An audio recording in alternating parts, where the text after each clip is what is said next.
I'm Rich Kleiman, Head of Americas Research and Strategy for the Americas at LaSalle and co-CIO for the Americas. I'm joined by Chris Langstaff, Head of Canadian Research and Strategy, and we're here to give you a summary of our ISA Outlook 2024 for North America. We like to frame our outlook by starting with the macro fundamentals, setting the stage for our base case, and then sharing what we see as the impacts on the real estate market in 2024 and beyond. We always start with growth. Growth was quite strong in the US last year, really surprising many forecasts. But we still expect that in the near future, we're going to see a short and shallow recession. We see that recession triggered by the high interest rate environment and the inverted yield curve and overall tight financial conditions we're seeing in the economy. But looking beyond that slowdown, we expect to see the US economy return to trend growth as overall the economic fundamentals are healthy and there's a lot of opportunity for continued growth beyond. Canada has had slower growth in the past year as it has been more quickly and more adversely impacted by higher interest rates impacting its housing market. But as the global environment for growth improves, we expect that Canada will be a leader as it benefits from very strong population growth. Tracing back the kind of roots of that expectation of slower growth comes from higher interest rates, which were really triggered by the elevated inflation we saw. We're seeing inflation moderate quite substantially in both markets. And the other thing we note is that a lot of that inflation is still coming from shelter, which is really the business we're in, real estate. We see real estate rents coming down in the next year for apartments in the US, and certainly moderating from the high growth that was seen in 2021 and early 22. So we see that inflation trend moderating further, which will hopefully give the Fed flexibility to cut rates if and when we see an economic slowdown. Similarly, the bulk of Canada's inflation is coming from shelter costs, which is comprised of both rents on the apartment side and mortgage interest costs on the owned housing side. We do expect interest cost inflation to moderate in 2024, but upward pressure on apartment rents is likely to continue. Interest rates have been the major story for real estate investors in 2023. We expect that to continue in 2024, but the direction of that story could shift. The outlook for interest rates is always uncertain, but generally say US and Canada rates move in tandem. A lot of this will be driven by the US economy. If and when we start to see an economic slowdown, and assuming inflation has been tamed, is when we expect the Fed will start cutting rates. So we expect to be in a period of a plateau on short-term rates and then see rates decline. But we've observed over the last several years that long-term rates have been more important for real estate pricing and transaction volume than short-term rates. Both the 10-year bond and long-term corporate bond rates in the US and Canada have moved higher in 2023. The increase in rates in 2023 was a bit greater in the US as the higher for longer narrative started taking hold. Canada rates were a little bit lower due to that slower growth that Chris mentioned. But Canada was still pulled up a bit. We saw that this higher rate environment really weighed on transaction volume. At this time, we're not expecting to see a quick rebound in transaction volume, but there are a few scenarios that could change that. One is if long-term interest rates start falling. We think this will get a lot of investors off the sidelines and start capital flowing. But as mentioned, that's not really our base case outlook. Another thing is if interest rates simply remain stable for a couple of quarters. This has to be both in short-term rates and long-term rates. That should allow transaction volume to not rebound strongly, but a moderate rebound. The last scenario that could lead to a rebound in transaction volume is a bit less rosy, and that's that there's enough stress and distress in the market that sellers have to meet the low bids that buyers put forward, and buyers start to see a very strong buying opportunity. We think some mix of all of these things might play out in 2024 as transaction volume starts to recover in the second half of the year. Turning to fundamentals, we've seen a few different stories across different sectors in the US and Canada. There are some sectors that are still below long-term vacancy, but that's becoming more exceptional.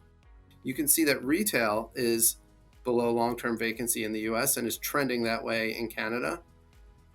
In apartments, though, vacancy has moved higher in the US and is now above long-term vacancy rates. The opposite is true in Canada. In both the US and Canada, industrial vacancy rates has crept higher a bit, but remains below the long-term average. And then there's office, which remains an extremely challenged property type in both markets. The big exception to those narratives of higher new supply, slowing demand, and increasing vacancy rates is Canadian apartments. Apartment demand in Canada has been driven by the record high population growth that I did mention, and that's been driven by record high immigration levels.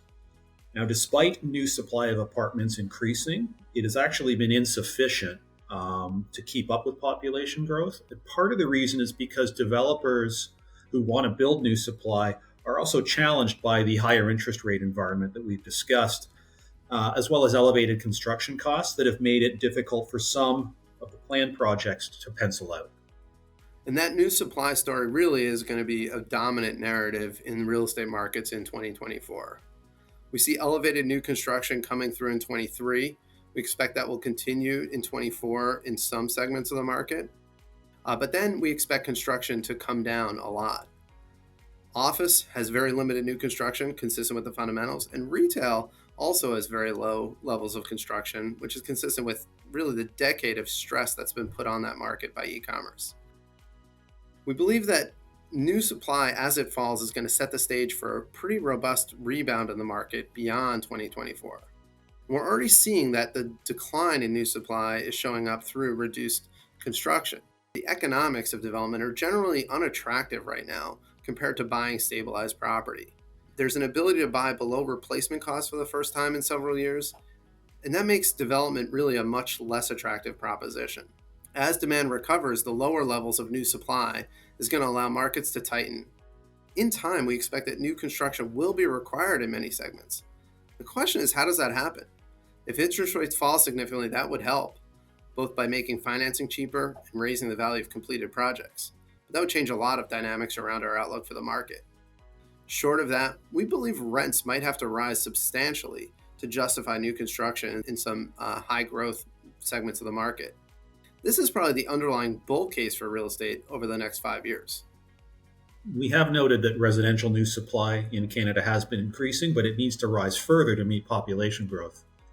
So, one strategy that we have put forward is that development for purpose built residential is particularly viable in urban areas near transit and at super regional and regional mall sites in urban areas where there is excess density to build residential and effectively creating mixed use transit oriented development areas.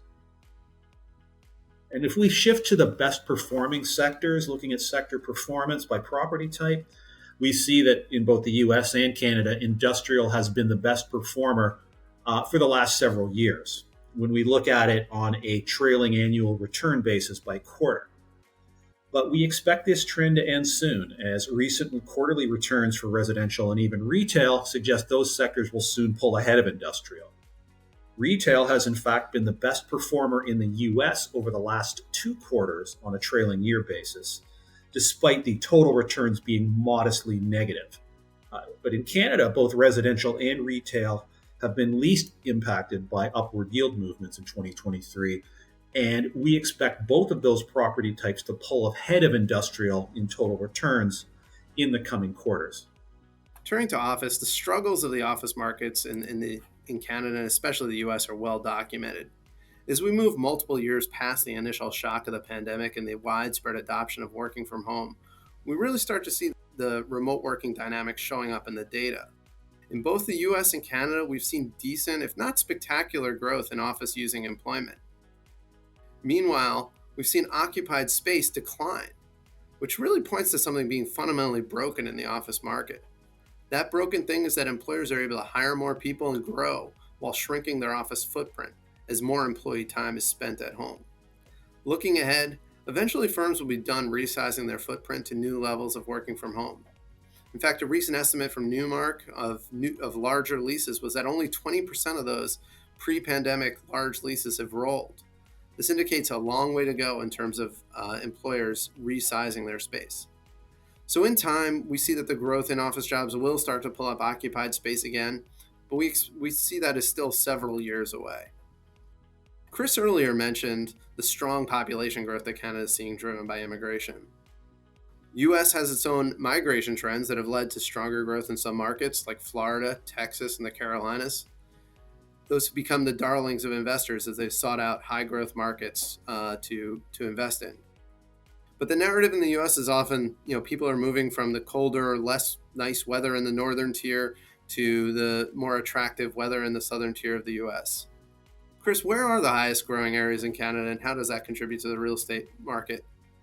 Well, traditionally, the high growth areas, the markets that immigrants choose to live in when they locate to Canada, are our three biggest markets: Toronto, Montreal, and Vancouver. Those markets continue to grow very strongly, but the cost of living in those markets is also quite high. So a lot of immigrants are choosing our smaller major cities or even secondary markets. So we see that Alberta, for example, has very strong population growth as residents are choosing Calgary and Edmonton as places to live. And even out east in the maritime provinces, we're seeing decent growth in some of those markets. Yeah, the combination of strong growth in some of those major markets, along with the supply constraints that they often offer in both the US and Canada, really are the right ingredients for some very strong real estate investment opportunities. We've also seen that in the US, a lot of investors are focusing on debt and lending. And this makes a lot of sense to us because what we see is that the return from lending is very narrow relative to the equity returns today. This narrow gap points to value as a lender. We believe that this will be something that will continue to be in place in 2024 unless we see interest rate environment change substantially.